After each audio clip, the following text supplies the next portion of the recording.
evening, everyone. Good evening, everyone, and welcome to the October meeting of the RAB for the Restoration Advisory Board for Badger Army Ammunition Plant.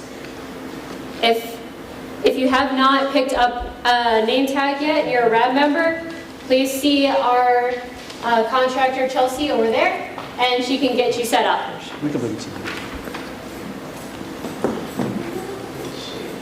In case any of you were not already aware, my name is Laura Powell. I am the Environmental Support Manager for the former Badger Army Ammunition Plant, and I am joined by my supervisor, Kwang Wen, and filling in for Kathy Kraut this month. But I promise you, she's just as knowledgeable.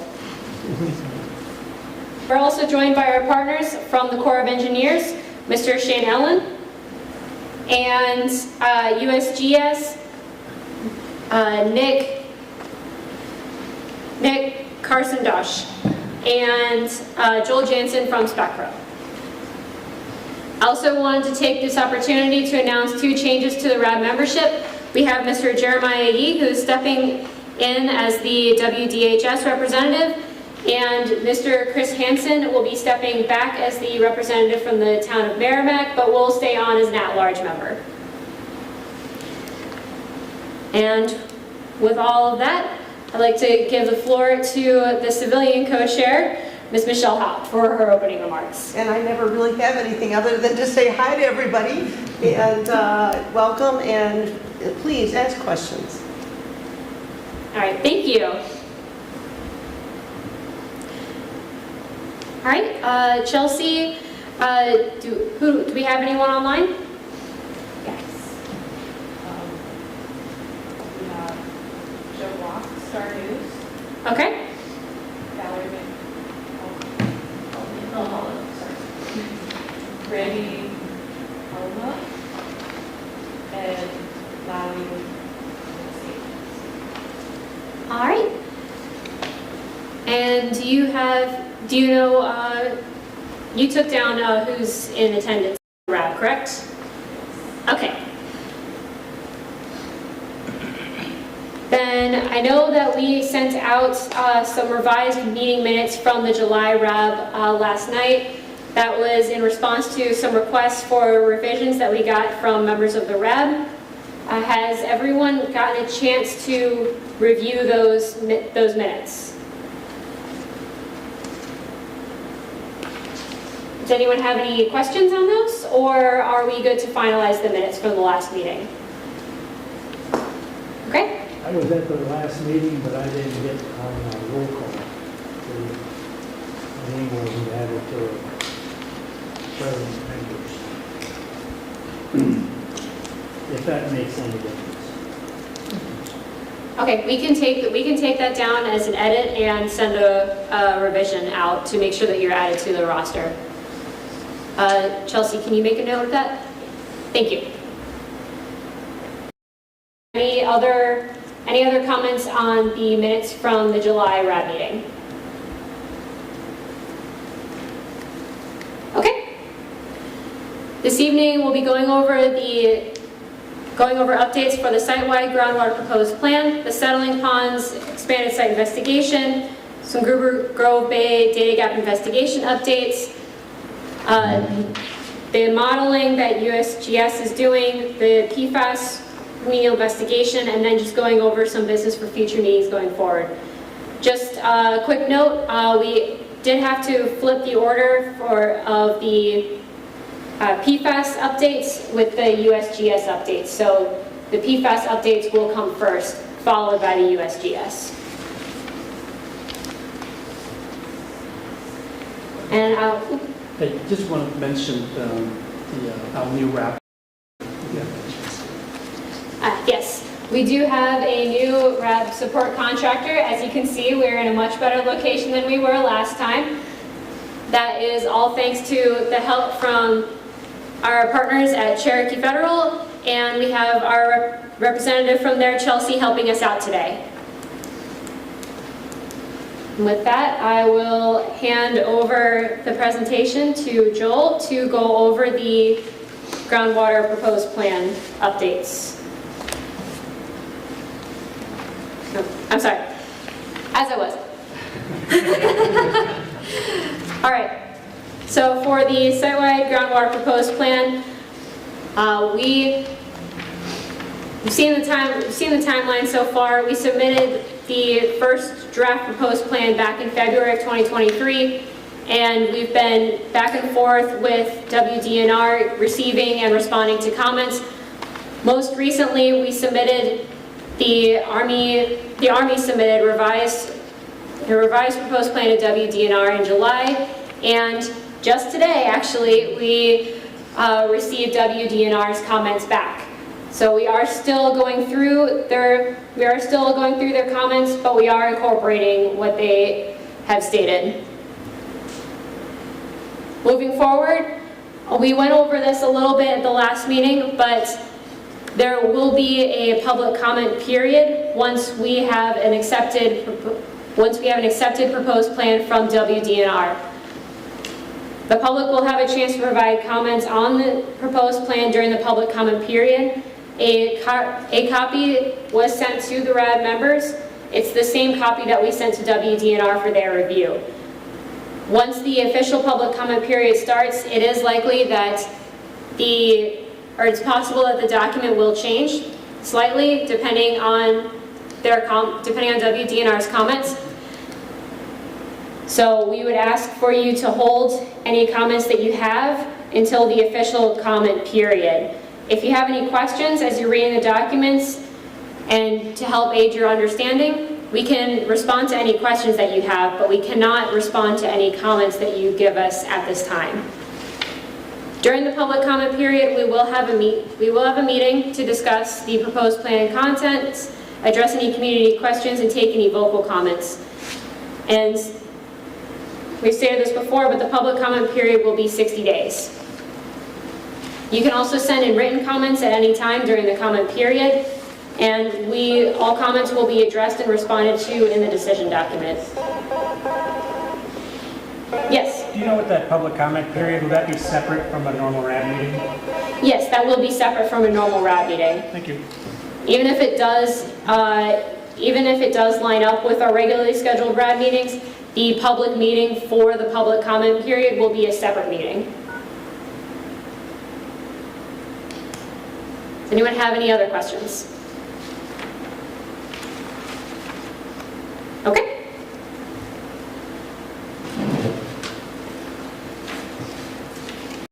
Hand it over to Joel for the groundwater sampling updates.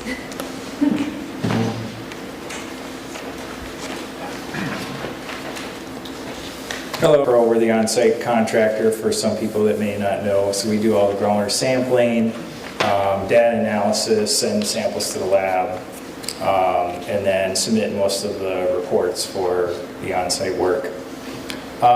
So just showing you a little bit about, in August, we did 62 residential wells, and those residential wells are spread out between, at the top right screen is the deterrent burning ground plume. The red triangles there by Wiggins Bay, those are the residential wells that were tested, and then you see the plume in blue.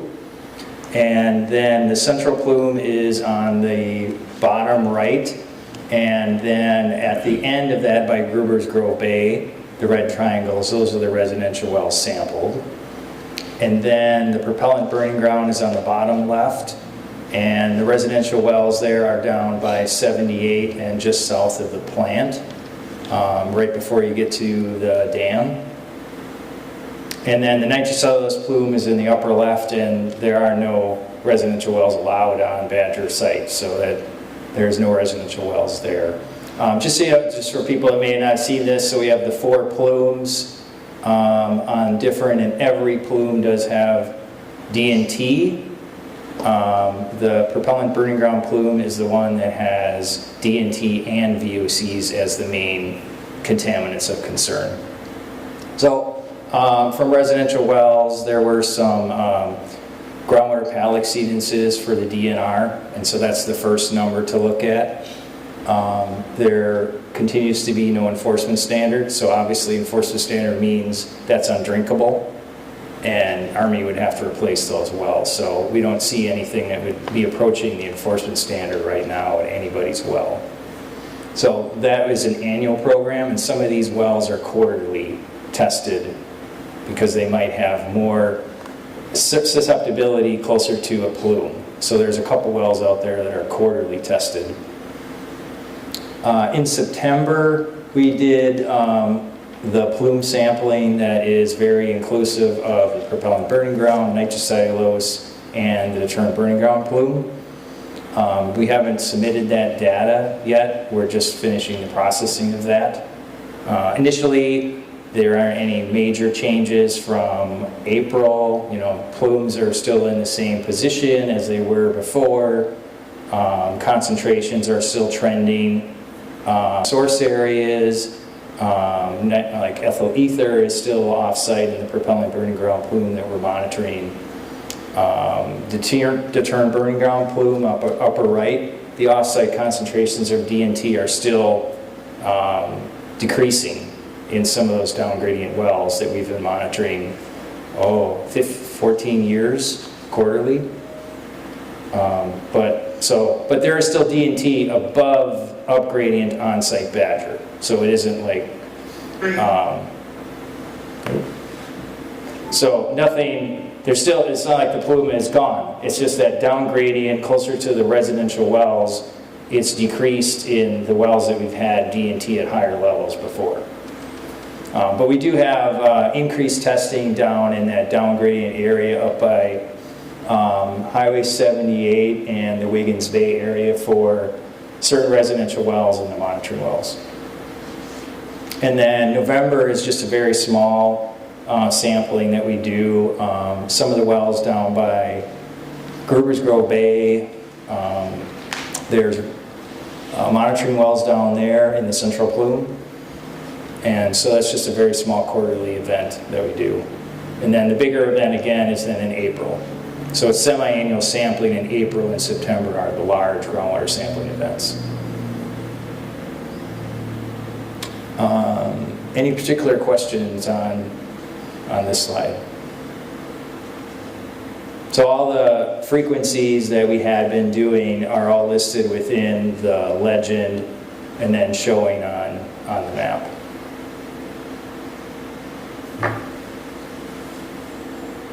No questions? Next slide.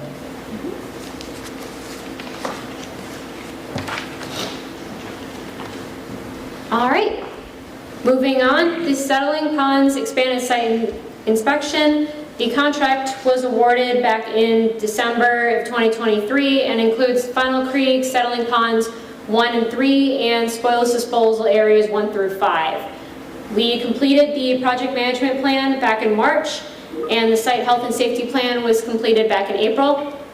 We submitted the work plan to WDNR back in July, and we just received comments back on that as well. Our goal is still to do soil sampling and go out and do for field work next month in November. We're also still working on the site-wide groundwater monitoring plan and the emergency response plan, and we hope to have those done and ready to submit to WDNR this fall. Does anyone have any questions? That's fine. Okay.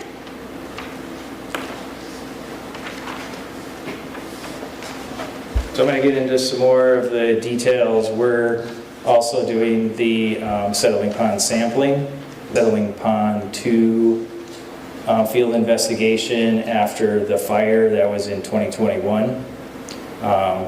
So we have done as a company, we did maintain the information from when the Army did all the previous remediations and soil sampling. And just so you know, the soil sampling and stuff goes back into the 80s in the settling ponds for previous soil samples. Every decade has been some level of investigation. So we have been researching all of that to now take a new look at where else needs to be tested. So the Army, I'll show a map and some excavations. So just so you can look at the top of where the red arrow is, that's where Final Creek enters. That's where all the industrial wastewater from the plant for every production year came through, went through Final Creek. And before Vietnam, there really wasn't a lot of pond activity. Settling Pond 1 is the first pond, which is very large, and there was just basically a wide ditch that went through there. So there was a lot of work during the Vietnam era to expand it to what people see today when they're out there from a topography look. So we actually went back to look at all of the historic information to evaluate what were the avenues of contamination before Vietnam and where we needed to reevaluate.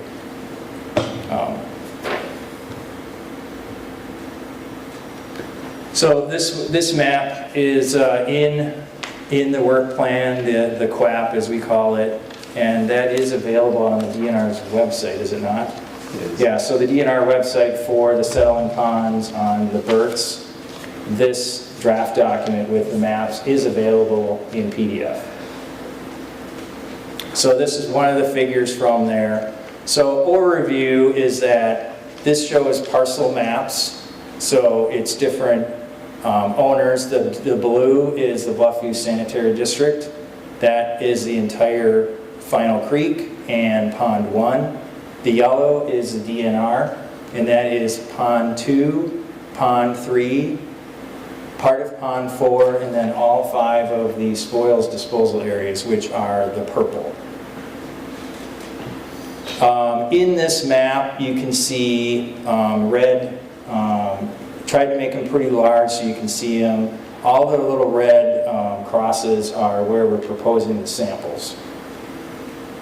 And then there are small excavations. Probably the largest are up in spoils 1 and 2, which are the top purple blobs. There's excavations throughout most of those. So those were almost entirely removed by the Army previously. Otherwise, if you look down in the Pond 4 area in Gruber's Grove Bay, you can see them clearly that they're small excavations that were conducted. So those are showing everybody what was previously removed by the Army before the site was closed. So we are clearly avoiding any of those areas, but focusing on them because there's a reason why the soil was contaminated there and removed. So we're going to also evaluate, well, what's around the excavation? What potentially got missed?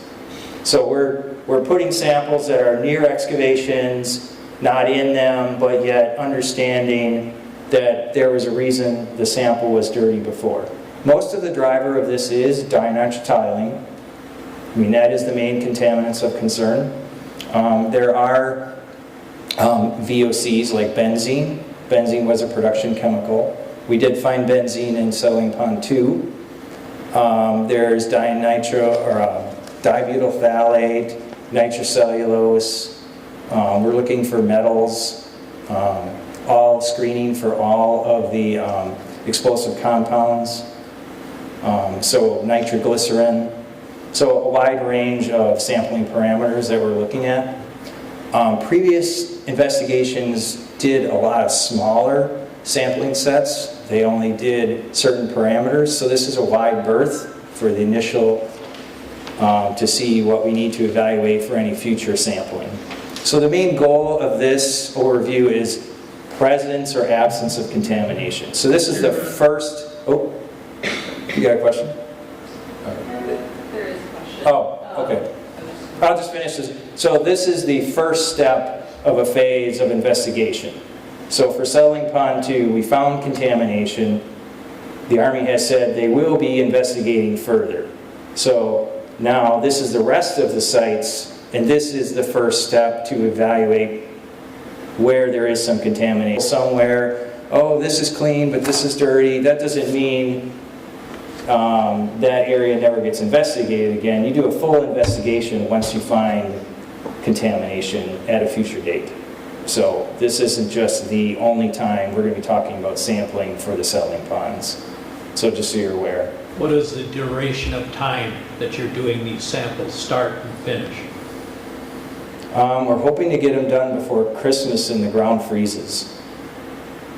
That would be my goal. That's not everything. That's this phase that we're talking about on this map. Okay. It's pretty aggressive, I know. I estimated that it would be at least 15 field days, potentially. But last year was pretty good on the soil was not frozen for quite a while before Christmas. So I know there was an online question. Laura,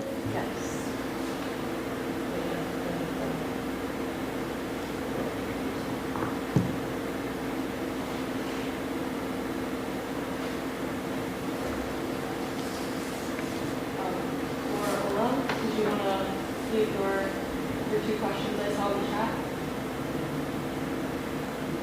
Can you introduce Laura? Oh, I have to. Or just announce so she can hear it when she's on. Oh, Laura, go ahead. Laura, you're currently muted. Okay, you're unmuted. Now you should be able to hear me. I can hear you. Okay, great.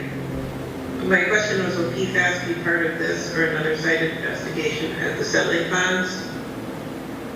So no, our scope does not include PFAS. Anything would be related to what Laura Powell, anything PFAS related would be this other investigation. Okay. Then a question for DNR. Somebody there from DNR today? Yep. Yes. Yeah. What is I was reading something that said there's groundwater standard for 2,4 and 2,6 DNT, but what about the other 4 isomers of DNT? Isaac? I'm not sure if we can In other words, total DNT. Yeah, sorry. Yeah, so can everyone hear me okay? And Laura, can you hear me online? Yep. Yep, so I'm guessing your question then for the minor isomers of DNT, could you clarify what are you looking for? No, just statewide groundwater enforcement standard for total DNT. Because I was reading the Army cover letter and it mentioned 2,4 and 2,6 that said there's no groundwater enforcement standard for the 4 other isomers. I just wanted to make sure I understood correctly. Yeah, and I can definitely double check our standards and we can follow up and put them in the meeting minutes. I know, and Luke, correct me if I'm wrong, we got the groundwater standards for 2,4, 2,6 DNT. I don't believe that there are individual standards for those minor isomers, and that is something that we work with EPA to follow up on essentially to see if their toxicologists have any interest in developing standards with EPA. I know that on the state level that's not something that we're doing currently. I'm not sure, do we have a total DNT standard for everything combined? We have a total DNT standard for groundwater. Yep, and we do have a total DNT standard for groundwater. And I'm not sure what that is off the top of my head, but we can definitely follow up and throw them in the meeting minutes if that works. So that way that's recorded here as well.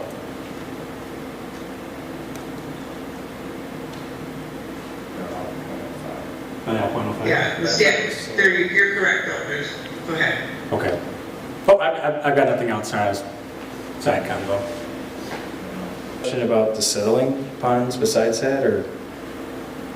No. Okay, all right, just curious. Thank you. So overall, we have 64 different, Final Creek is approximately 1 mile long as it squiggles along. And so that's 15 different locations spaced out along the creek. And then as you see the railroad track going through, there's a bunch of lines there. That was all excavated previously from the railroad track to the start of Settling Pond 1. So we're not really focusing on any samples in there. I think somebody said they actually remediated everything. So for this phase of work, we wouldn't be looking there. And then there's a heavy concentration in Settling Pond 1, where the ponds used to be where the water first came out. And that was where the first dumping of any sediment could have been, right at the beginning of Pond 1. So there's a lot of samples there. And then continuing, Settling Pond 2 is not included. There's some on the sides of Settling Pond 3. and then you have some in the disposal areas. Settling Pond 4 is not included at this time, but the DNR did ask that it be included, so the Army's going to be considering that. That was something in the comments today. So overall, there's going to be 180 approximate individual samples. So the depths are going to go down to as much as 5 feet for now. So of all of those, there's going to be multiple depths at each location. So you're looking at very shallow, and then a little further down, and then sometimes 3, 4, 5 feet deep.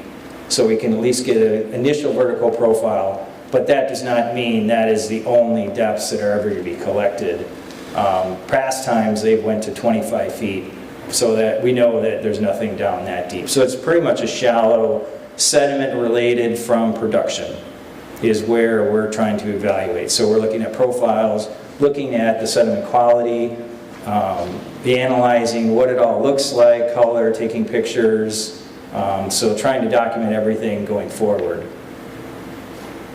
And then we do want to try to finish as much as we can this year, if possible, with the weather, so that way we can use all winter to analyze the data, come back here, give preliminary information at another RAD meeting so people know what's happening out there.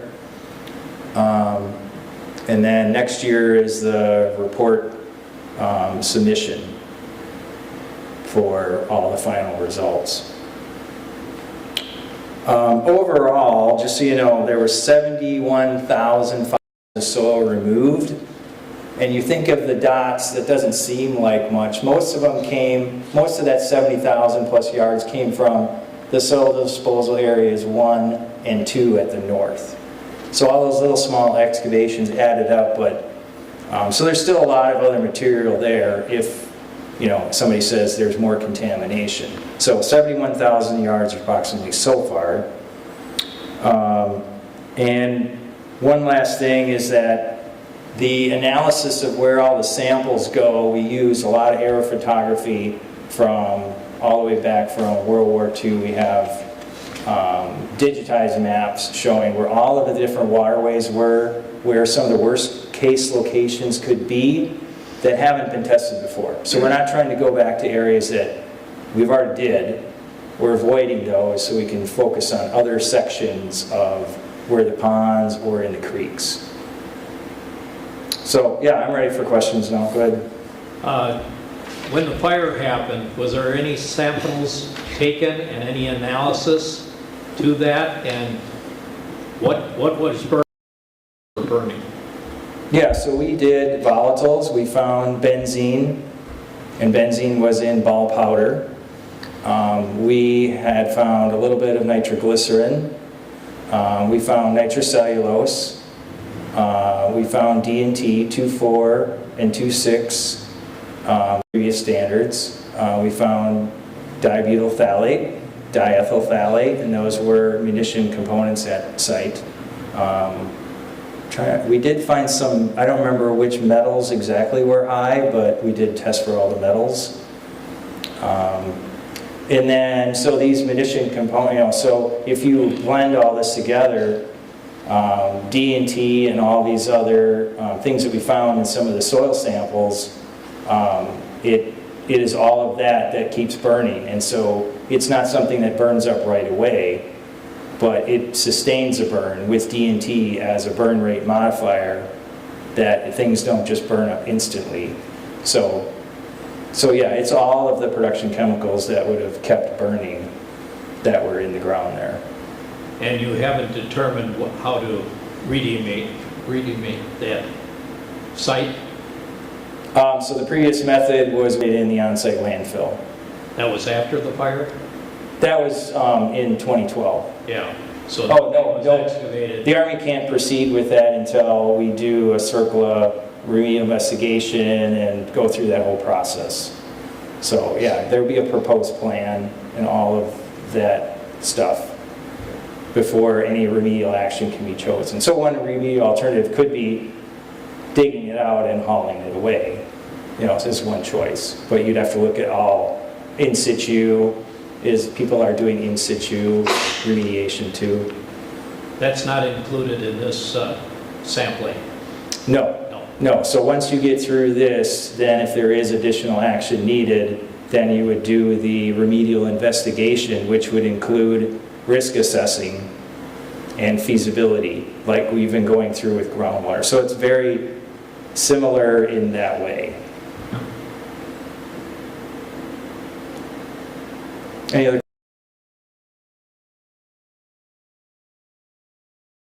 We brought Curtis Hedman from DHS, prior DHS RAB member, and he talked about as well the fire and his thoughts on what was burning out there. So if these recordings are archived and people are curious, you could always go back to those previous, RAB.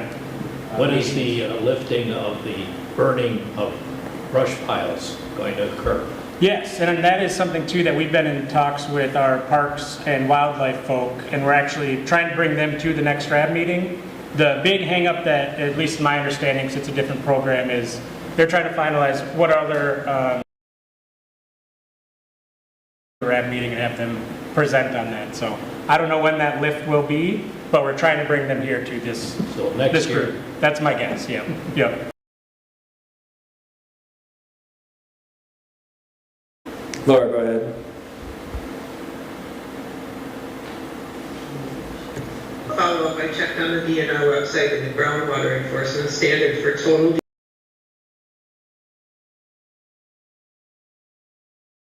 concentration of all 6 isomers of DNT. Thank you. Any other questions about settling ponds or what's going to be happening? Just a question I have on timeline, because it sounds like you just got the WDNR comments back, and you're hoping to start in November? Yes. Is that realistic? I believe that's, possibly, he kind of before said, yeah, I wouldn't say any of their comments were like stoppage. Okay.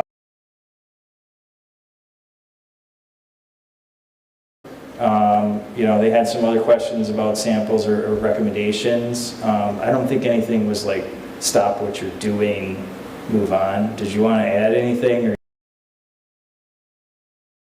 There's nothing stoppage, it was more a couple of recommendations and a few more administrative questions for the Army to consider. So I think after probably another discussion with the I don't think it's unrealistic. Yeah, we have to avoid deer hunting. And I don't think anyone's going to tell people to stop hunting on the DNR property during the gun season. But we'll wear our blaze orange or yellow or something and honk the horn lots or something, I don't know. But any other questions about settling ponds right now?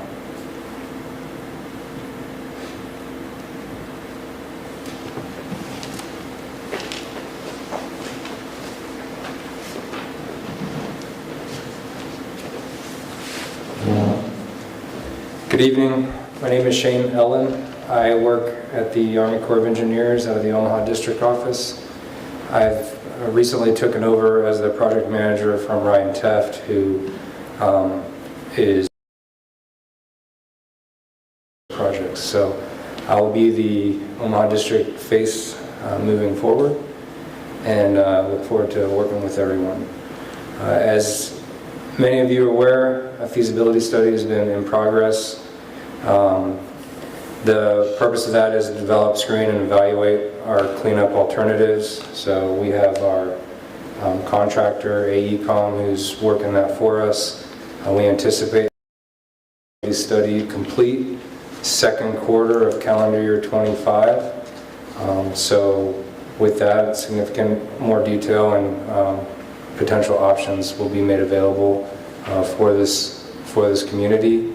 Last month, the contractor performed a data gap investigation sampling, so they were in Gruber's Grove Bay performing additional sampling. Those results are still pending. We anticipate they'll be validated next month, or correction, next week. And that information will be used to inform the feasibility study. So anticipate a lot more information to come And I did bring, well, we have our technical expert here too to field any questions that you all might have.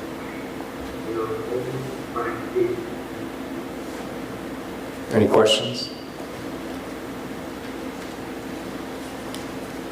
Everyone's sitting on the edge of their seats. All right, thank you.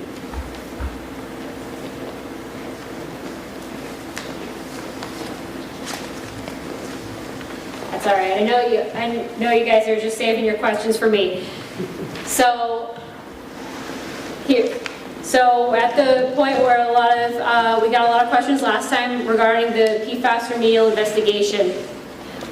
We are still in the acquisition phases for the PFAS RI contract.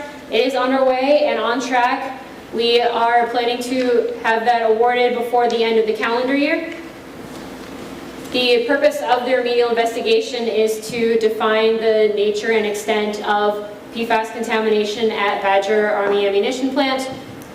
We will be utilizing the November 2023 regional screening levels, or RSLs, as for the risk assessments during their remedial investigation.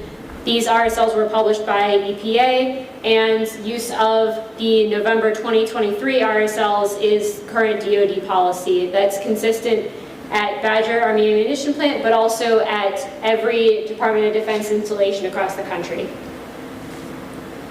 We are also working with WDNR to determine if there are potential additional sites that we need to investigate.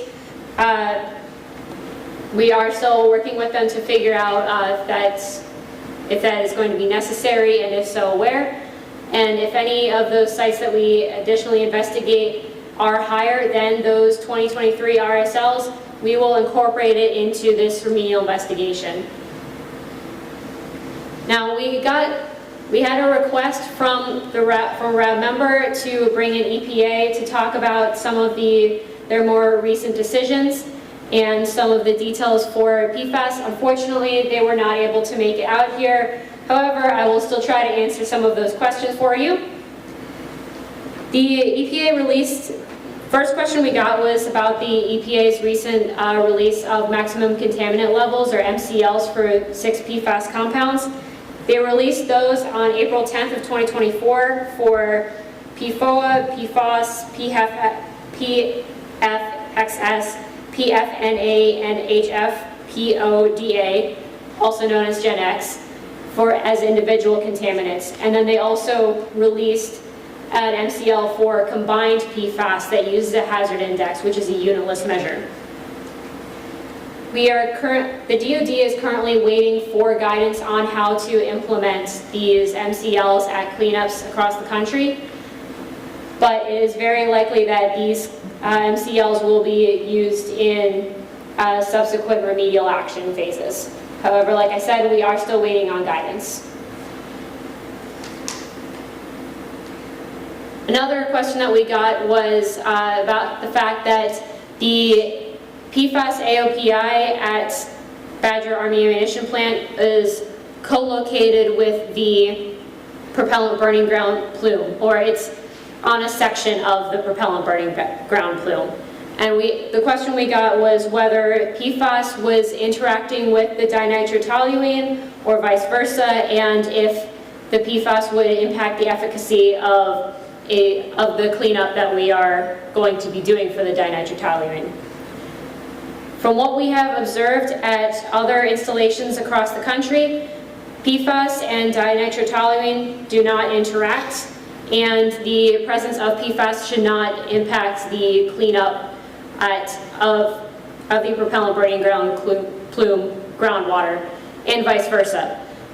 That is why we are investigating and will be cleaning those contaminants up separately rather than together, because the presence of one should not impact the cleanup of the other. Does anyone have any additional questions?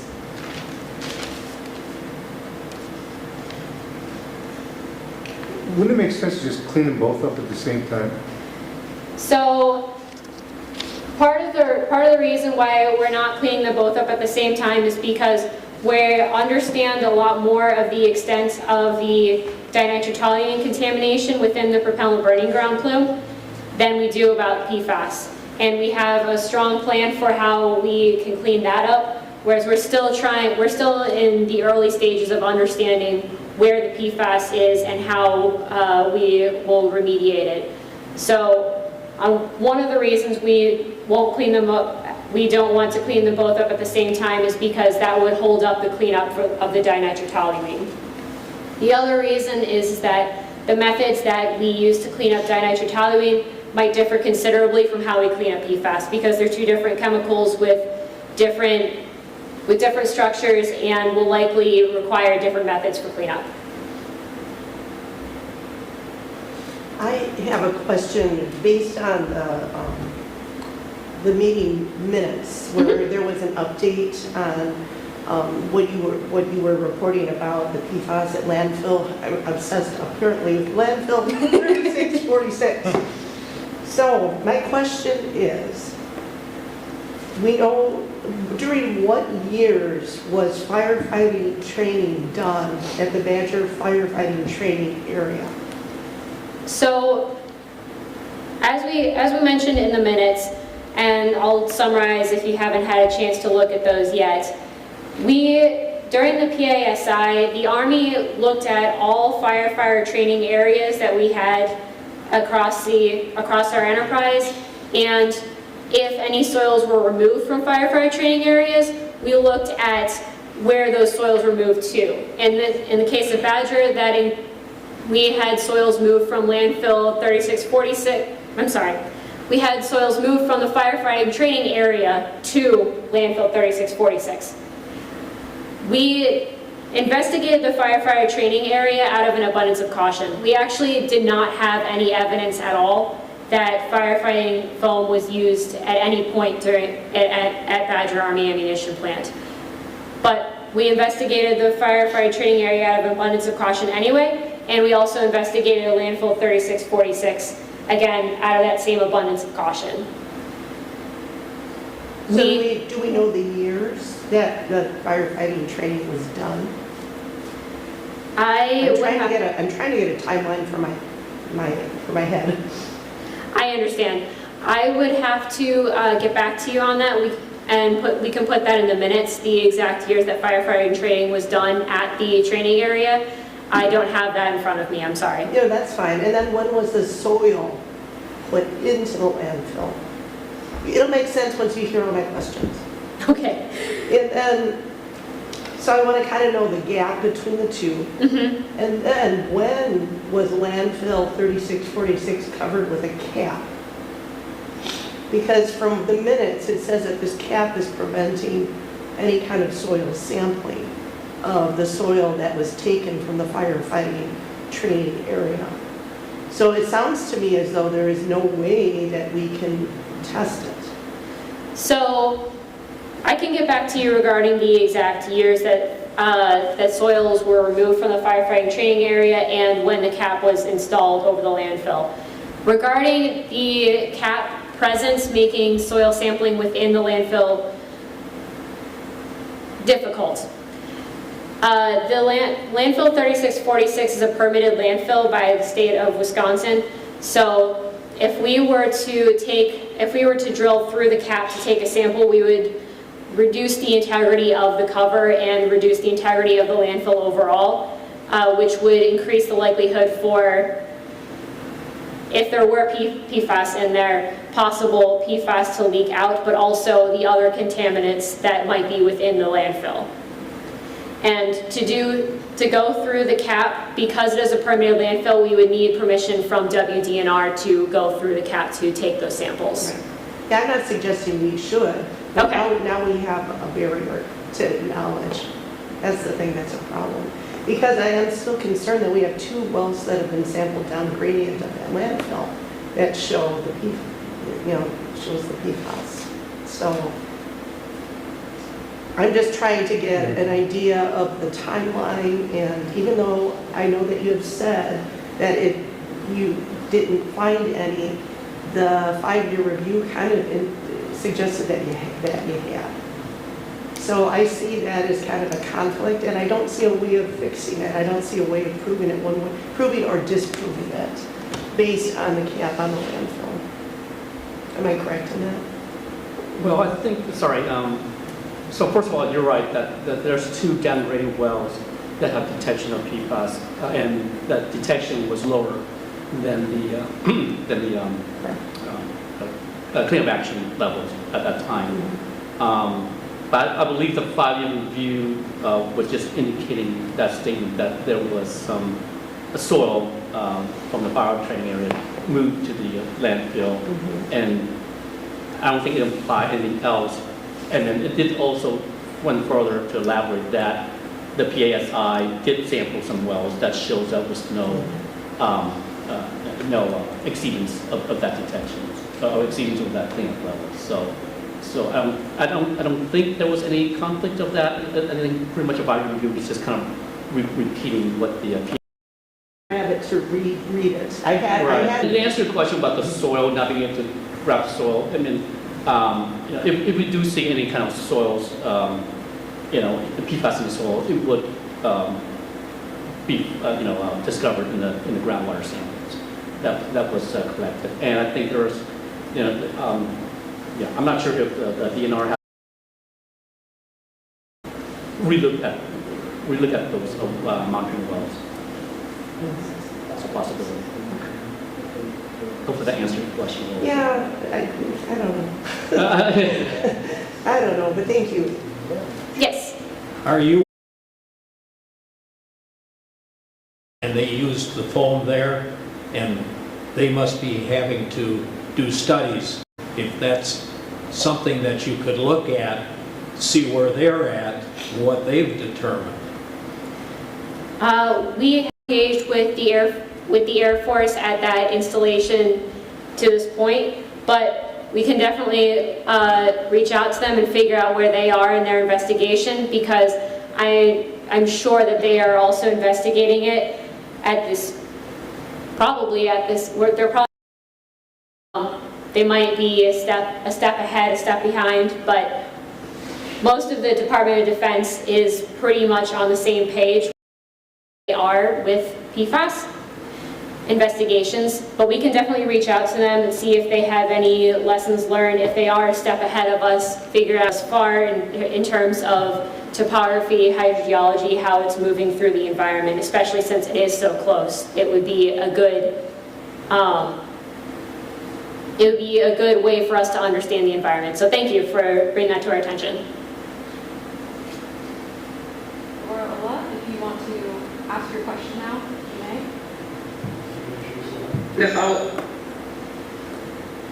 Hello. Yes, Laura, I can hear you. Okay, thank you. I think Michelle makes an interesting and important point about, site closure that now is affecting and inhibiting steps that we might otherwise take to investigate a site. And so the idea of incorporating the known and potential presence of PFAS and selecting a groundwater remedy is important, and that Michelle points out a good example of we know that now we have an option that's not available to us. And I think that's a concern in terms of timing and waiting to look at the PFAS. I know there's the cleanup PFAS. I know there's the cleanup, but the actual investigation and the remedial investigation and looking at alternative remedies, I would still encourage the facility and Army to look at these things in concert together as a larger project. Because a lot of the groundwater discovered so far, for example, is co-located. So it would be like, dredging out Gruber's Grove Bay, testing for mercury, and then going back and say, oh, now we're going to add these other materials of concern where you have to put everything together again and get equipment out there. So it's more of a comment than a question, but I think that Army's making a mistake of not looking at this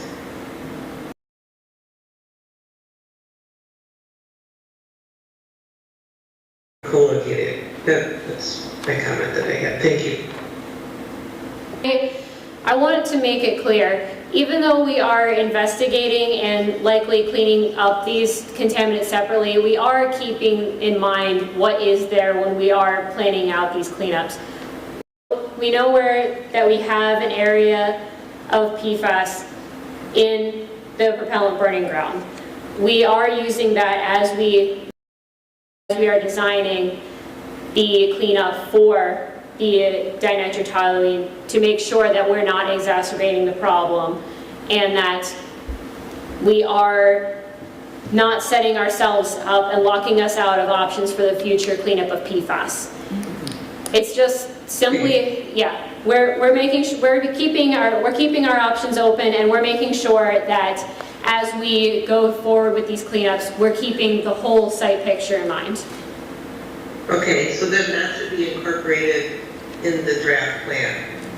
PFAS should be listed as a contaminant of concern and should be part of the study that we're going to be commenting on. Well, we are aware of it.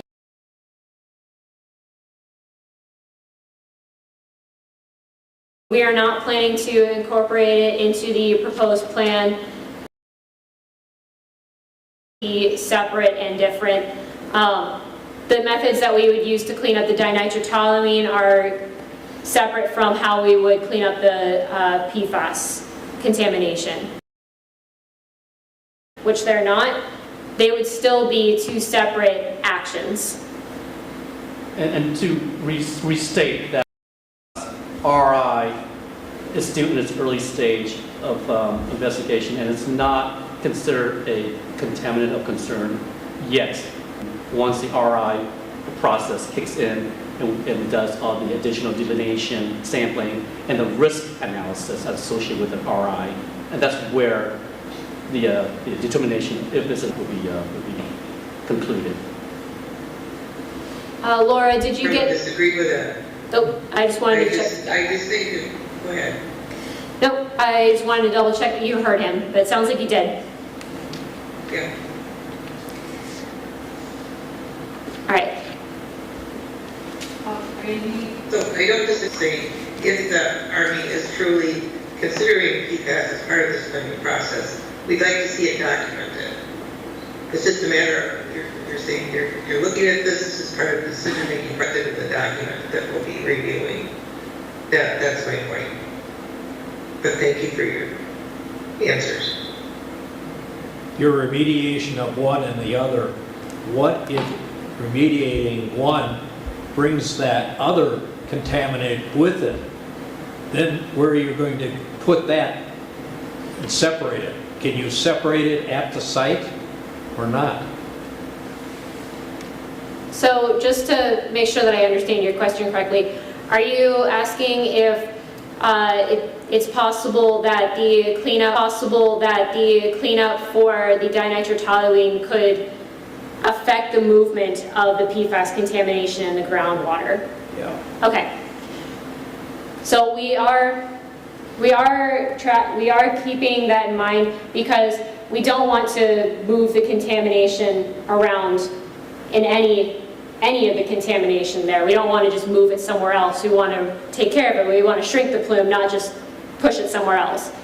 So we don't expect the plume to substantially move in that type of a way, and therefore we don't expect the PFAS for it to push the PFAS to another location.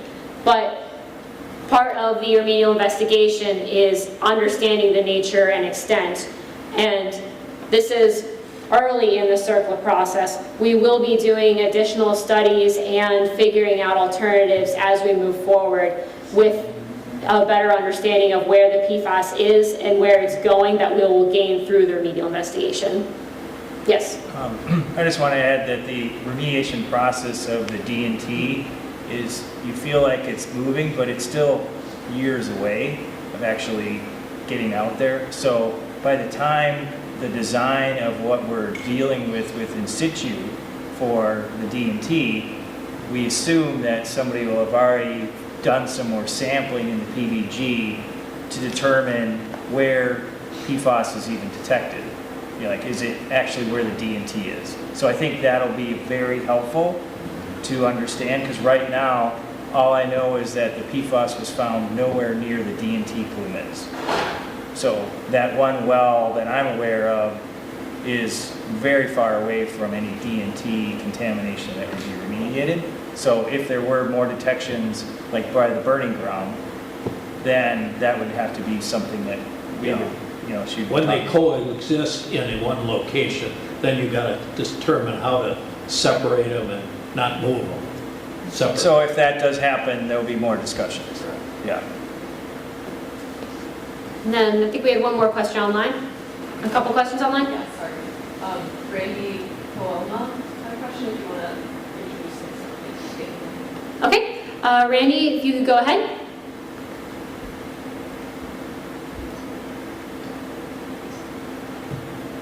Can you hear me? Yes, we can hear you. Okay. Yeah, I just had a basic question. Has there been any work to characterize the leachate from a landfill for PFAS? And if not, will you be doing that in the future?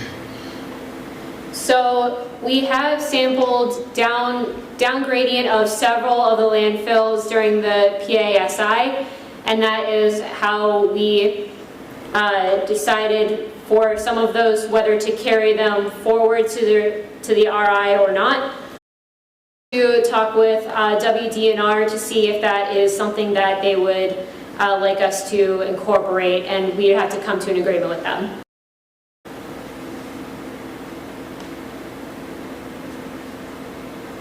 And then the other questions from Laura Olin. Randy, did that answer your question? Yes, thank you. Okay. Laura, I believe you had another question. We could, if you want to. I should be on mute. Okay.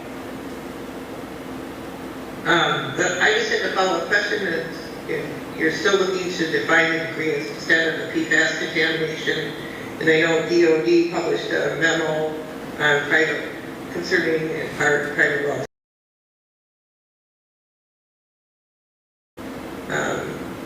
This community's been waiting a long time to get off-site private wells tested for PFAS. Well, to answer the first part of your question, we understand that we had a request from the community to discuss on that September 3rd memorandum from the DOD that I believe that you are referencing. And for that, I would like to turn it over to our PAO, Ms. Lally, to discuss that. Thank you, Laura, and thanks for the question, Laura.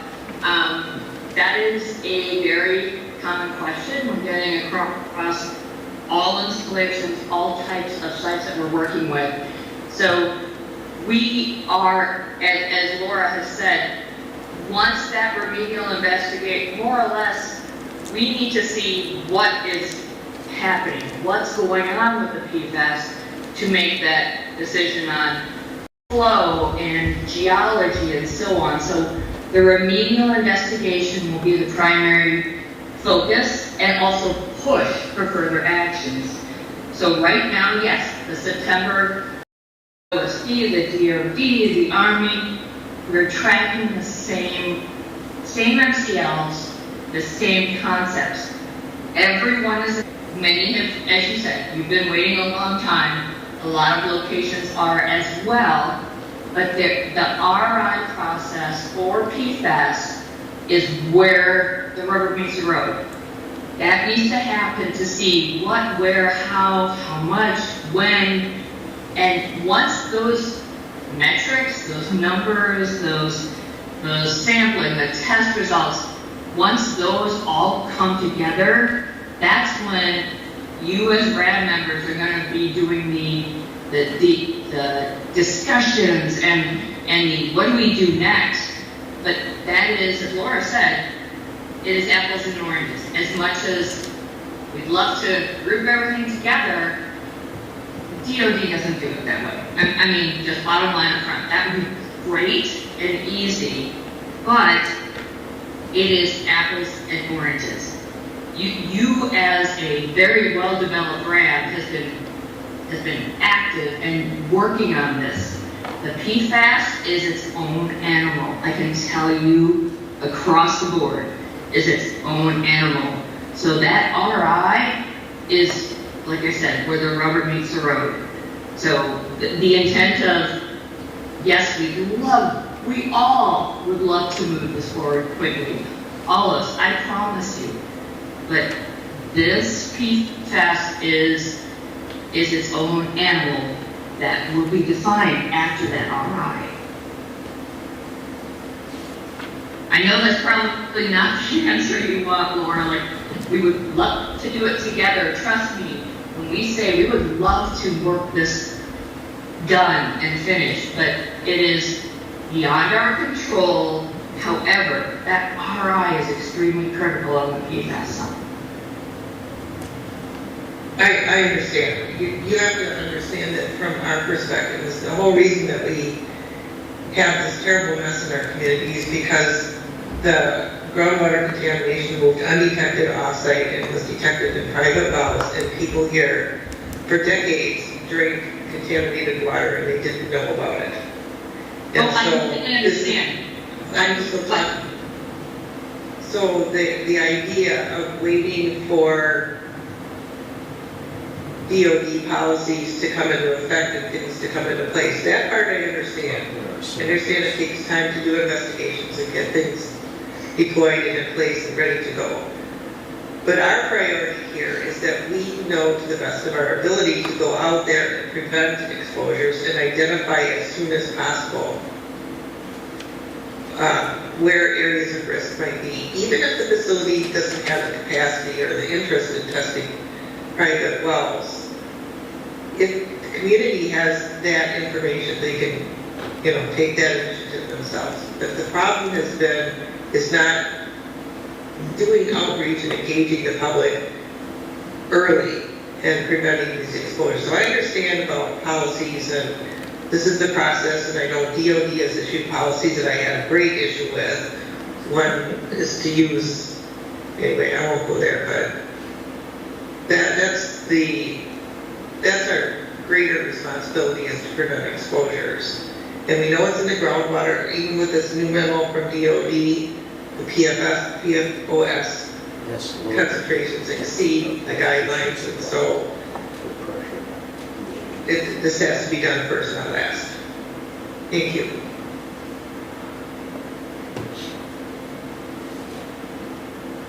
Can I add on to that? So the concern here is for the people that live in this community, like myself, is our wells have never been tested unless we personally tested for PFAS. I haven't tested mine, so we don't know. Now, our wells have been tested, and they're tested for these other chemicals, but not PFAS. So here we are, we could have been drinking PFAS for God knows how long, and we don't know. So wouldn't it make sense to test the wells to make sure we're not endangering our lives by drinking our water? Or should we just give everybody bottled water? I mean, something. I mean, in the meantime, before the DOD comes around to how we're going to do this by our procedure, we let people die or get sick. Or maybe it wouldn't be. Maybe everybody's wells would be fine. But without knowing, the unknown of that is the problem. I understand your concern, and we all understand your concern as members who live in this community and have been impacted by other contaminants in the past that have come from the Badger ammo plant. Regarding sampling of the residential wells for PFAS at this time, we'll take that back, and we're still working with our leadership to try and see if we can do that. At this time, we are really strongly waiting to get the results of the remedial investigations that we can determine where and to what extent the source material is on Badger, so we can determine if anyone's property is at risk.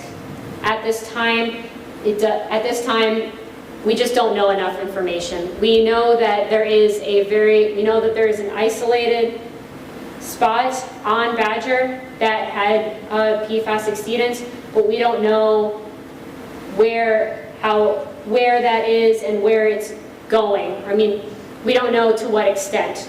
So we need to have that information in hand so that we can go out and determine if anyone is at risk. And then, of course, if anyone is at risk, we will look into those water replacement options. Well, I think the easiest way to find out if anyone is at risk is to test the water, to test everybody's wells. We did it before for the other chemicals, why not for PFAS? Well, for the other chemicals, we knew at the time that there was a risk to the community. We had a good knowledge of where the plume was, and we saw that and where it was projected to go. And so we were able to leverage that to go out to the residential wells so that we could make an informed decision to see whether it had reached those residential wells yet. We simply do not have that wealth of knowledge behind us for PFAS. At this time, we don't know whether it is advancing towards anyone's residential wells or if it is just a very small pocket centered right next to that spot that we found in the PASI. So what you're saying, because of what you don't know, you know my well is safe, it doesn't have any PFAS in it. Is that what you're saying? It's not worth the government checking because you don't know if it's there or not. That doesn't make sense to me. I just want to say that PFAS is being used among many industries, including military industries.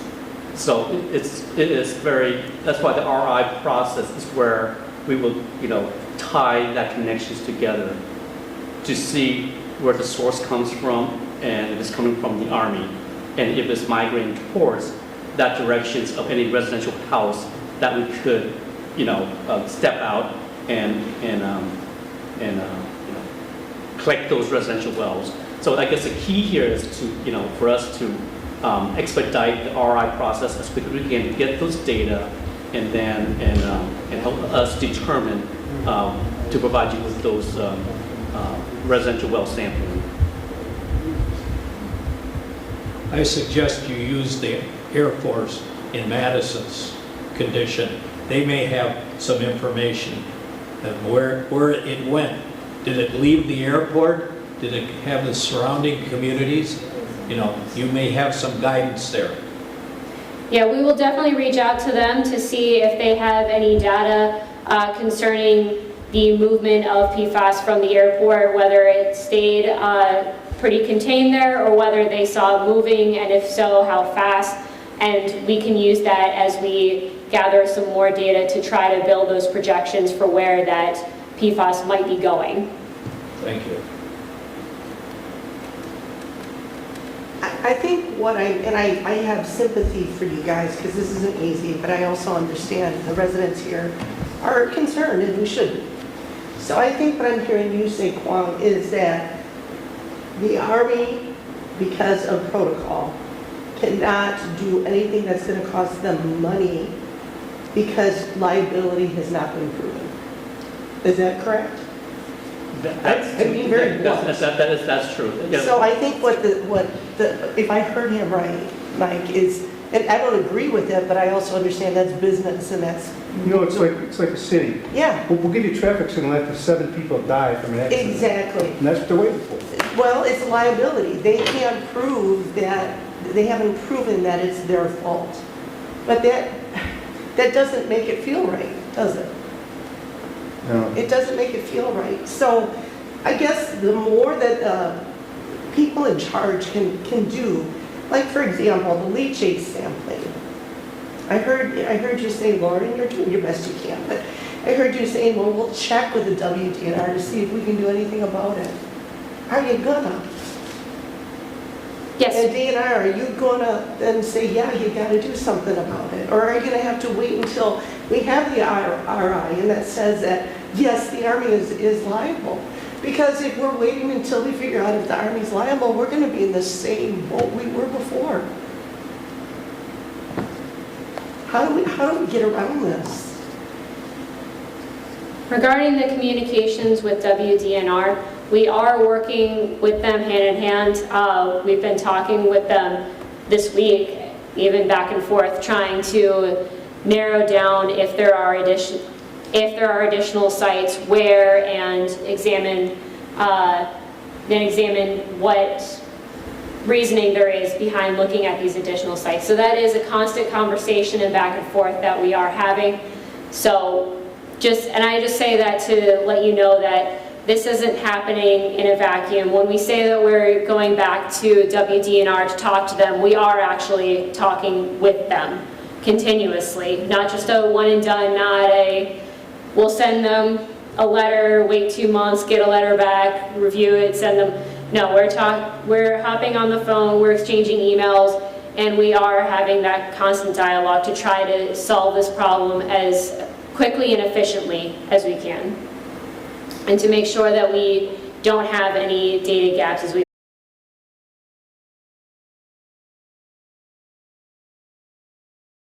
go faster, so that you can determine, definitively, at least for now, if the Army has liability with PFAS. And I think the odds are going to be pretty good they do to some degree somewhere.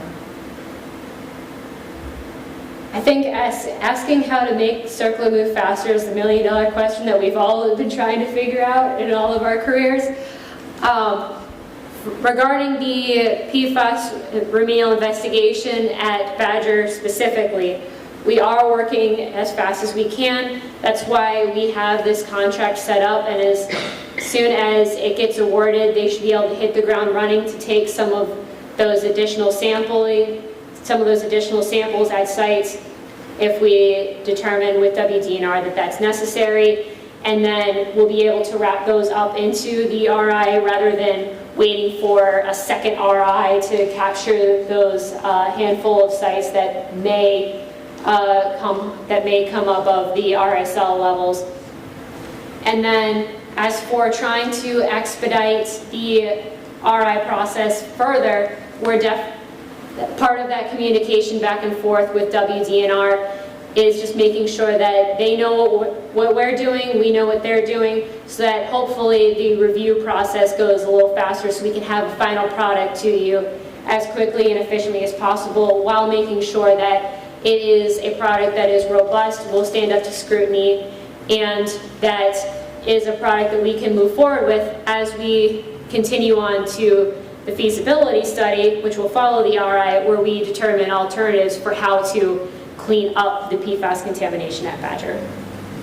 Now, there's a process in the CERCLA that, we don't have to wait until we reach the feasibility study.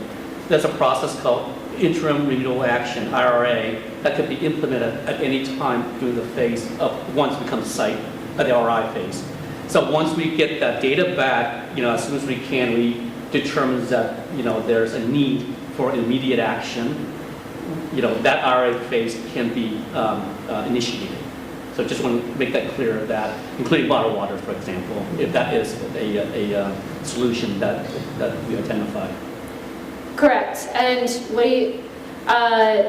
within interim remedial action, or IRA, there are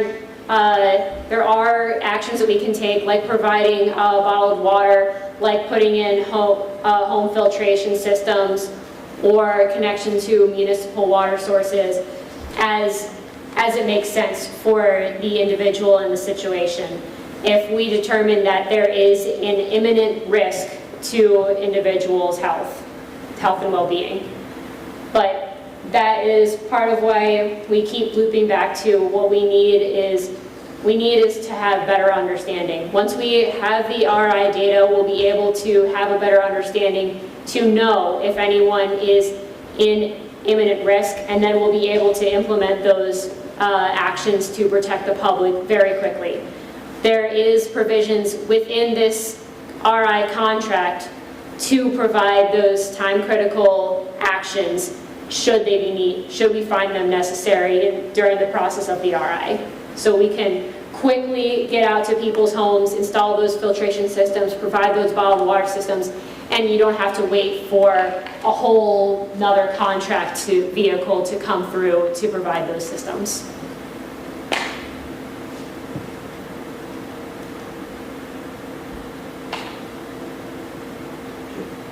Is there any other questions regarding PFAS? Okay. I know that as I mentioned before, we went a little out of order, so I'm going to be followed up by USGS to go over their presentation. They had a summary slide, but they also have a separate presentation that I'm going to bring up now so that they can talk through it.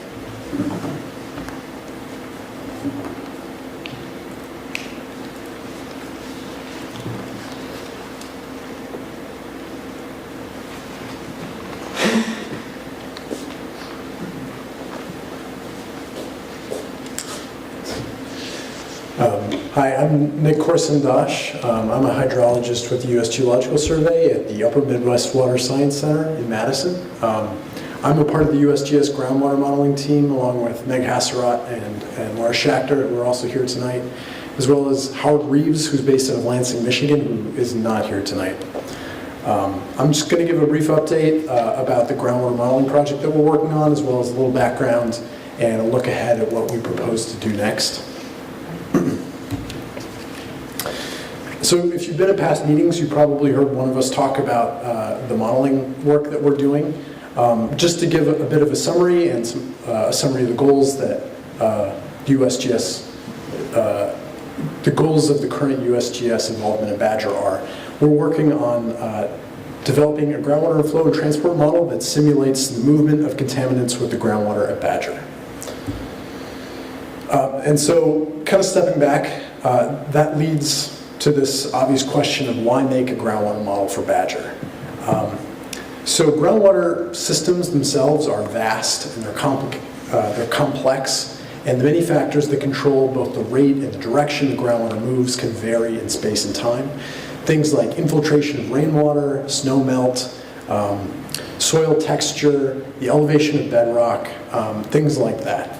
And so numerical models are needed to bring together all of that information into a quantitative framework that you can use to understand the groundwater system in a comprehensive way. And they can also be used to make predictions about the groundwater system. And so groundwater models are a tool you can use to make management decisions at a site. And so specific to Badger, a groundwater model is a tool that can be used to help assess remediation efforts at the Badger site and help answer questions like these on the slide. So some of the questions we hope to answer with the model are things like, what is the likely plume footprint at a future date if current remedial actions are continued? How might the plume footprint change if bioremediation is implemented? And how are optimal bioremediation well configured, or what, sorry, are optimal bioremediation well configurations that can be set up to achieve the greatest plume reductions while also controlling for other factors like access and cost? And so a groundwater model can help address these kinds of questions. And so with that in mind, the kinds of questions that a groundwater model can answer, what is a groundwater model? What is a groundwater transport model exactly? So in a very basic way, a groundwater transport model is a representative set of math equations that can be used to calculate how a contaminant is moving underground with the groundwater and interacting with the aquifer. So at Badger, we can incorporate some of the site-specific data in a model, and we can run those equations, we can solve them, and simulate how contamination is moving in the groundwater system at Badger. And so how do we bring that data in then that's been collected at Badger over many years by SpecPro and others, and how do we use that information to improve the model and improve the predictions that are being made by the model? So all of the data that's collected, concentrations, water levels, things like that, have information that we can then use to improve our model. And we can do this by refining model parameters, which are basically the dials we can use to tune the model through a process called history matching. And history matching is sort of just a fancy way of saying comparing model outputs to real-world observations and adjusting those parameter dials to improve the correspondence between those two things. So how do we make our model match reality? And we can do this in a variety of ways. We can use lots of different types of data to check our model. And some of the types of data that we're using at Badger include contaminant concentrations at wells, non-detections at wells, so knowing where there isn't concentration is just as helpful to us as knowing where there is contaminant. Things like the lateral extent of the plume or plume footprints, characteristics of the plume geometry, and things like historical estimates of total dissolved mass, either in individual plumes or at the site overall. And so, kind of digging into that idea a little bit more, the idea of how we improve the model with data. Again, this is something that we use parameters to do. So transport models, like I mentioned before, are controlled by these model parameter dials. And parameters can be tuned then so that the model better represents real-world observations. And parameters themselves represent real-world properties or processes, things like the porosity of the aquifer or the rate at which a contaminant decays underground. And often these things are, the precise values of those parameters are unknown or uncertain, but often we have a decent idea of what a reasonable value for those things are based on previous studies or other reports that are available. And so an example of this on this slide, I'm using the natural degradation rate of 2,4-DNT. It's kind of an example of what I mean and how we approach this. So to overcome this uncertainty, we can think about parameters this way, where we have our starting best guess using values that are available from other reports or other sites. We can kind of come up with a value that we expect that parameter to be, and that's our best guess, that big star in the middle. And we expect that the reasonable range of this value falls somewhere between some small value and some large value. We know that there's a certain small value, certain points that the value won't be that small. So that can be our lower bound. So no matter what, the parameter value isn't any smaller than that lower bound. And we feel pretty confident about that. And we can do the same thing with an upper bound, set an upper bound to that parameter value. So we expect that the parameter won't be any larger than that upper bound. But then you have the space in between that is the sort of reasonable area where the parameter could be. And so one way we can approach this is to sort of embrace that uncertainty and sample that space, make alternative versions of our model using a bunch of different parameter values for that given parameter in between those bounds. So accepting the idea that we don't know exactly what this parameter is, but sampling that space and accepting the uncertainty there. And that way we can run each of these alternative models independently and generate a suite of outputs. And so we can look at all of the outputs from these alternative models and feel that we've kind of captured the uncertainty there, and we have a possible range of plausible outcomes from all of these different models. And so to give an example of this, here is one well at the site. And so these are 2,6-DNT measurements taken at well PBN 8903B. And there's 8 measurements or so taken at this well between 2003 and 2016. And those are the points here on this graph. And so if we run all of our different alternate models, we get a bunch of different results. And those are the gray lines I've added to the slide here. And so some are a little higher than the observed real-world values, some are smaller. But generally, they do a pretty decent job of kind of representing the trend and the values that we observe in the real world. And we can similarly do this process at other wells and other times for other contaminants. And we can see that in some places we do a pretty good job, and in others we do a less good job. And sometimes it's a little bit mixed. And so this is the process that we're in now, where we're adjusting those parameter dials to improve the fit of our model to the real world. And just to give another example of this process, here's one of those wells. This is 2,4-DNT concentrations, the well PBM1. we can see here that some of the gray lines do a pretty good job of representing reality, but some of them don't do a good job. The blue lines do a better job, the orange lines do a worse job.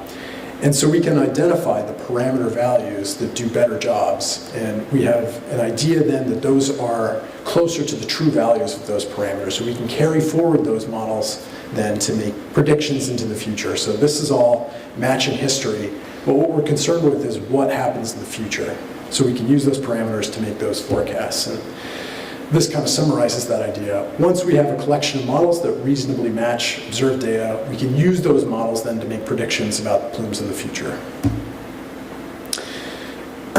And so here's kind of an example of how we can forecast plume behavior. And this is just an example, it's not a final set of results, it's meant to just sort of illustrate this process. So we have all of our different alternate models, and we can project into the future what the plume may look like. And this particular set of figures shows what is the footprint of the plume above some enforcement level some point in the future. And so we have our first alternative model, and that produces a footprint that looks something like the figure on the far left. So we have these two kind of footprints, one by the DBG and one by the PBG. And then we run a different one of our alternative models that has a different value, different set of parameter values, and produces a different result. But this result is equally plausible because the parameter values are uncertain, but we think they're probably within believable ranges. So we have two different but equally believable results from our model. And so we can combine all of these different alternative model results and think about the results in aggregate in terms of probability. And so that's what the figure on the far right shows. It combines, stacks up all of these different outcomes and gives you a sense of where the footprint is more likely to be above some enforcement standard and less likely to be above some enforcement standard. So where all of the models or many of the models agree, you have high probability of being above that enforcement standard. So those are the deep purple areas. But in areas where only maybe a couple of those models predict will be above some enforcement standard, you get the lighter pink colors sort of fading to white. And the fully white areas are places where none of the models predicted that area will be above some enforcement level. And so again, these aren't final results. This is just meant to sort of illustrate this process and what we'll be using going forward to sort of evaluate the different remedial options. And so the remedial option that we're looking at here is a natural attenuation scenario. So a scenario where there's no additional remediation happening. But likely there's going to be some remedial action that's going to take place that we'll want to compare this against. And so that's something that we're doing with our model too. There's sort of a conceptual bioremediation treatment configuration in the RIFS and the proposed plan for site-wide groundwater that we've been able to use and incorporate into our model. The figure on the left is just a map of the proposed configuration, and the figure on the right is just meant to show how this is translated into our model. And this is, at this point, the conceptual system design, and we can continue to update this as system design for the bioremediation system progresses. And so we can run those same sets of forecasts that I showed in the previous slide, and we can compare the forecast for the bioremediation system with the natural attenuation system and get a sense for what the effect of remediation will do to the plume in the future. And that's a useful thing that can be used, the model can be used as a tool then to sort of design and tune the bioremediation system and sort of understand what the plume may look like in the future. And so we have some proposed work some work that we're proposing to do then into the future with where the model is now and where we think we could take it into the future. So in the next year, what we proposed is to run a base case natural attenuation bioremediation simulation to look at future plume behavior. And we plan to document the work that we've been doing making this transport model in a USGS report, similar to the modeling report that we published last year documenting the groundwater flow model. We also plan to continue to refine the transport model treatment scenario based on updated design plans for the bioremediation system. And then looking a bit further ahead in the year after that, we plan to be available to test various bioremediation system layouts and simulate plume reductions over time relative to a natural attenuation scenario. We'd also plan to revise the model to incorporate any field or lab contamination degradation rates that may become available in the future to improve the model. And so that's our update on the modeling work, and I'm happy to take any questions if there's time. Our contact information is there on the bottom right of the slide. Oh yeah, sure. Go back to the blue map, maybe just to make a, yeah, that one, just to, Yeah. so just so people understand, these are examples and they see like the DVG. So refer to them back when you have a no detect. This particular map is not identifying where wells have no detects at the moment, correct? Right. So just so people understand, is some of those blobs are over wells that have never had D&T. There's never a detection at all of those locations. It's the model's trying to simulate it. So that's not always the real world. So just people are grasping that that is not where the D&T is. It's trying to predict it, not where we're testing it. So Yeah. just to kind of make sure Right. that That's a people good are idea. taking it away differently. Yeah, that's a good clarification. This isn't what we're predicting at this point. We're still tuning the model parameters to have a final set of results. And so this isn't meant to be a final simulation of our model. This is just meant to illustrate how we can simulate probability in a future scenario. Yeah. Will the plume simulation narrow as you get your models working better?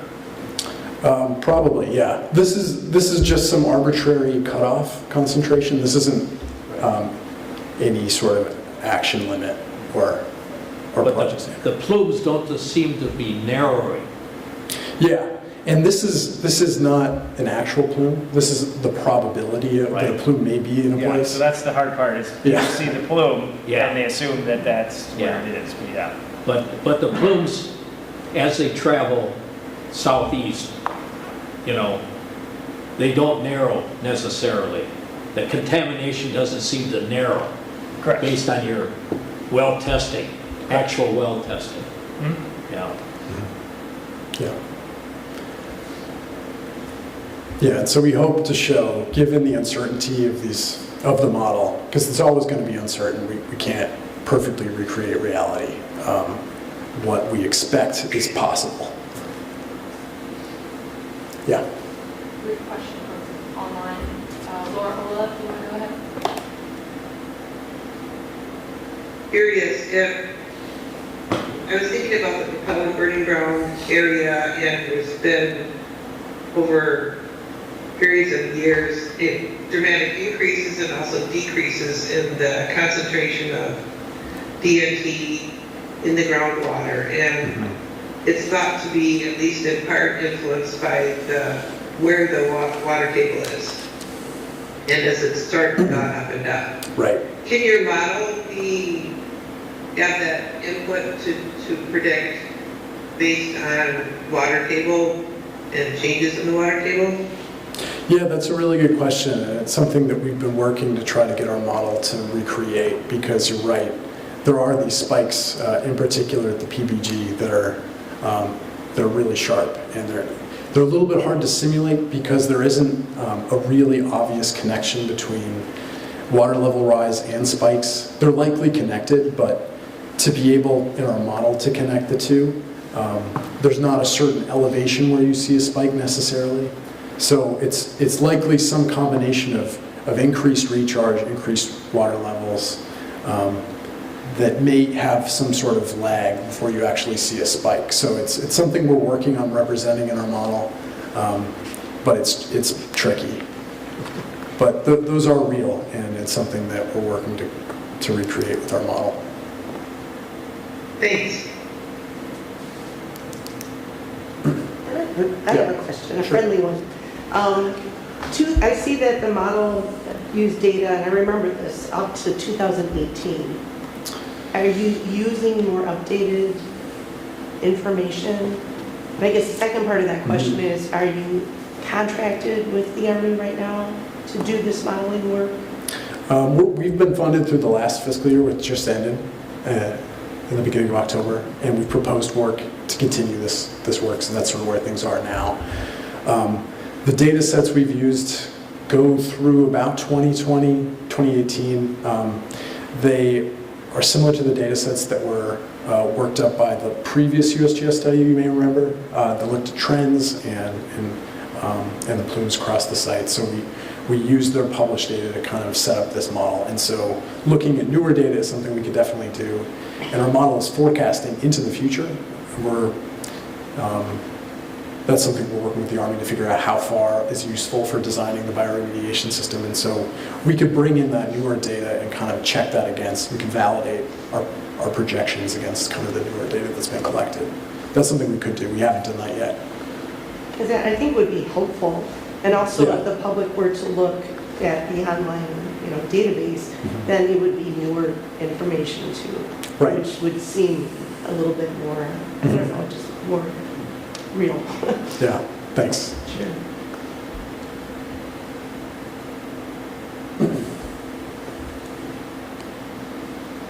Does your model use AI?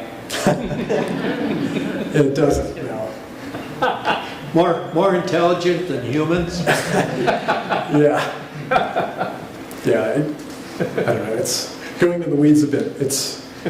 You use a different algorithm to improve the fit between the two models, but it's not considered AI. Thanks. Okay.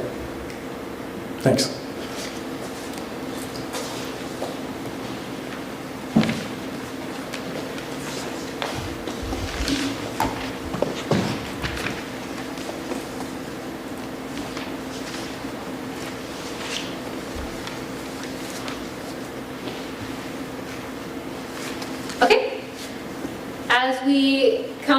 As we get closer to the end of the meeting here, as you can see, these are the meetings that we will be having for the next calendar year.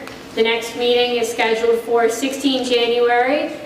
I will likely not be able to attend that meeting. I'm actually going to be having my first child in early February, so I won't be able to come up to see you guys in January, unfortunately. But I know that you guys will be in good hands, and I hope I get the opportunity to come out here again at some point. Does anyone have any last-minute questions, comments, concerns that were not addressed earlier in the meeting? Yes? I just had a question about your meeting dates. Oh, yes, that is supposed to... Yes, we have the RAB meetings once a quarter. So what date in October? Same date. Same 20th? The date is Because right. that's a Monday. Oh. And I saw that too. Good. So maybe the 16th is supposed to be? Yes.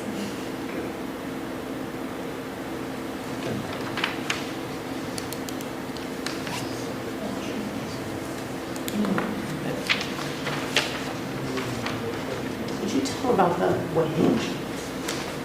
Oh, yes. Just to let everyone know, if anyone had been trying to access documents on the Badger webpage, it had been down for a little while. We were aware, we were tracking it, and we actually just got it back up and running as of yesterday. So all of the resources and documents that were posted to the website are now back and available to you guys. We appreciate your patience while we dealt with those technical difficulties. Do you know when that picture was taken? I do not know when exactly that picture was taken. Let's see, it was before 2002. Thinking it was the 90s. No buildings download yet. History. Yeah. I think the History Museum provided that. Okay. Yeah, I believe this picture came from as courtesy of the History Museum, but we can get with them and figure out when that was. Okay. Does anyone have any other last minute questions?